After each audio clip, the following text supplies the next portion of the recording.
सध्या राज्यात महायुतीचे सरकार स्थापन आहे. असे असले तरी गडचिरोली विधानसभेचे माजी आमदार डॉक्टर देवराव होळी यांनी गडचिरोली जिल्ह्यात तब्बल 100 कोटी रुपयांच्या रेतीची तस्करी होते असा गोप्यस्फोट करीत सरकारला घरचा ऐवज दिला. काय आहे नेमकं आरोप त्यांचे? मी माझ्यासोबत आहेत माजी आमदार तथा विद्यमान प्रदेश उपाध्यक्ष डॉक्टर देवराव होळी साहेब. नेमकं काय आहे? 100 कोटींची रेती तस्करी गडचिरोली जिल्ह्यात होते असं आपण म्हणतो. ॲक्च्युली खरं आहे ते. आमचं म्हणणं हेच आहे की गडचिरोली जिल्ह्यामध्ये वैनगंगा नदी अप टू सिरोंच्यापर्यंत, पण वैनगंगा नंतर प्राणिता नंतर गोदावरी असं आमच्या गडचिरोली जिल्ह्याला एक भगवानानं देण म्हणून एक नदीच्या रूपानं वैनगंगा नदी एक गेलेली आहे. या वैनगंगामध्ये नदीच्या पात्रामध्ये एक चांगलं असं रेती संपूर्ण महाराष्ट्रभर आपण तिथल्या रेती आपण देऊ शकतो. परंतु या रेतीमध्ये मोठ्या मोठ्या जे रेती माफिया आहेत याच लोकांचा या ठिकाणी मोठा राज्य आहे. कारण गडचिरोली जिल्ह्यामध्ये या देशाचे पंतप्रधान नरेंद्र मोदी साहेब त्यांचे पंतप्रधान आवास योजना असतील, आमच्या आदिवासीचे असतील, ट्रायबलचे असतील, तर विविध घरकुल योजनामध्ये मात्र लोकांना रेती भेटत नाही. रेती फक्त जे लहान लहान शेतकरी आपल्या शेतउपयोगासाठी जे ट्रॅक्टर घेतलेले आहेत त्या ट्रॅक्टरनाच येथील गडचिरोली जिल्ह्याचे अधिकारी लोक ते छोटे छोटे ट्रॅक्टरवाल्यांना जे रेती सप्लाय करतात अशाच लोकांना पकडतात. परंतु या ठिकाणी मोठ्या प्रमाणात रेतीचे तस्कर होते. त्या लोकांनी एकही पोकल्या नसेल, टिपर असेल, JCB असेल किंवा ट्रक असेल असा एकही मोठ्या ट्रॅक्टरवर, JCBवर किंवा टिपरवर कुठल्याही प्रकारची कारवाई करत नाही. म्हणजे जेणेकरून मोठ्या लोकांना मात्र या गडचिरोली जिल्ह्यामध्ये मोठा अभय आहे. हा इथला रेती चंद्रपूर, नागपूर, इतर इवन आपल्या अमरावती, आमच्या वर्धा जिल्ह्यामध्ये, इवन तेलंगणा राज्यामध्ये सुद्धा इथला रेती खूप मोठा तस्करी करून या ठिकाणी घेऊन जातात. त्याच्यातून 100 कोटीचा आतापर्यंत या 6-7 महिन्याच्या आत रेतीचा मोठा तस्कर सुरू आहे.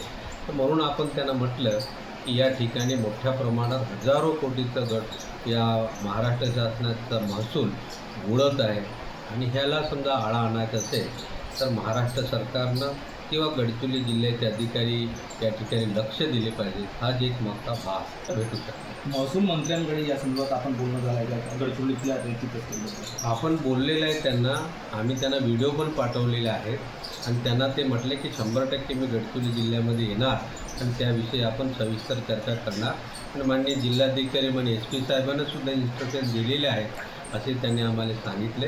परंतु या ठिकाणी आपल्याला माहीत आहे गडचिरोली जिल्ह्याची परिस्थिती आणि या गडचिरोली जिल्ह्यामधून एवढा आपण महाराष्ट्राला आपण रेव्हन्यू देऊ शकतो, परंतु इथं रेव्हन्यू महाराष्ट्राला न देता या ठिकाणी अधिकाऱ्याच्या संगनमतानं काही रेती माफिया मोठा या ठिकाणी तस्कर सुरू केले आहे. आपण गेल्या 6-7 महिन्यापूर्वीचा काळ जर बघितला, आपण सुद्धा आमदार होतात आणि हे जो 100 कोटींचा रेती तस्करीचा आपण जो बोलत आहे हा या नव्या सत्रातील आहे की आलवर आहे? आपल्याला हे 6-7 महिन्यातच मोठ्या प्रमाणात सुरू आहे. या ठिकाणी आपल्याला सर्वांना माहीत आहे की मी सुद्धा 10 वर्ष या गडचिरोली जिल्ह्याचा गडचिरोली विधानसभेचा आमदार म्हणून होतो. त्या पद्धतीने कधीच असं झाला नव्हता. पण या इतक्या मात्र खूप मात्र या ठिकाणी सुरू आहे. या पद्धतीनं या ठिकाणी आपल्याला वाटतं की या ठिकाणी गव्हर्नमेंटचं रेतीचं महसूल गव्हर्नमेंटचं नुकसान होत आहे. त्याला कुठेतरी आपण बोललं पाहिजे, केलं पाहिजे. तेव्हा गडचिरोली जिल्ह्याचा विकाससुद्धा होईल आणि गडचिरोलीचा निधीसुद्धा उपलब्ध होईल. आपण 10 वर्ष आमदार होता आणि तुम्हाला विधानसभेतील बऱ्याच प्रश्नांची जाण आहे. शासनानं असं काय करायला हवं किंवा प्रशासनानं असं काय करायला हवं की ही जी रेती तस्करी आहे कुठेतरी थांबेल, आळा बसेल आणि जे सामान्य नागरिक आहेत त्यांना स्वस्त दरात रेती मिळेल? आम्ही सुद्धा मागितलं की आमचा गडचिरोली जिल्हा हा रेतीचं उत्पादन केंद्र आहे आणि रेती जो तयार करण्यासाठी कितीतरी वर्ष लागतात. आमच्या पुढच्या 10 वर्षानंतर गडचिरोली जिल्ह्याला सुद्धा रेती भेटणार नाही.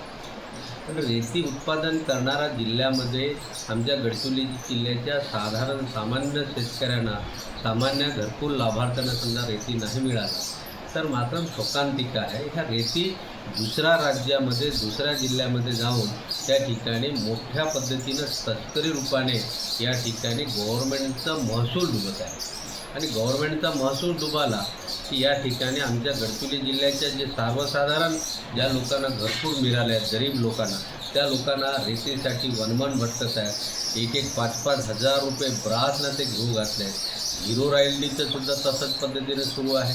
या ठिकाणी गव्हर्नमेंटच्या डेपोसुद्धा आहेत त्याच पद्धतीनं सुरू आहे.